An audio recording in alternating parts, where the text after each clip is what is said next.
हां साहेब. नमस्कार, मी पोलीस निरीक्षक बालाजी कुकडे, बार्शी शहर पोलीस ठाणे. सोलापूर ग्रामीणचे पोलीस अधीक्षक श्री अतुलजी कुलकर्णी सर यांच्या मार्गदर्शनाखाली लवकरच रोजगार मेळाव्याचे आयोजन होणार आहे.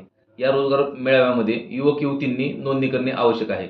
10वी-12वी उत्तीर्ण, ITI उत्तीर्ण किंवा इतर कोणतेही ग्रॅज्युएशनवाले आणि इतर कोणतेही स्किल असणाऱ्या युवक युवतींनी याच्यामध्ये नोंदणी करायची आहे. नोंदणी केल्यानंतर तारीख आणि वेळ आपणास कळवण्यात येईल. त्यावेळेस रोजगार मेळाव्याचे आयोजन करण्यात येईल व नक्कीच आपणाला रोजगार मिळवून देण्यासाठी पोलीस दलातर्फे प्रयत्न होणार आहे. तरी सर्वांनी या संधीचा लाभ घ्यावा आणि खाली दिलेल्या लिंकवर तसेच QR कोडवरती जाऊन नोंदणी पूर्ण करावी. धन्यवाद.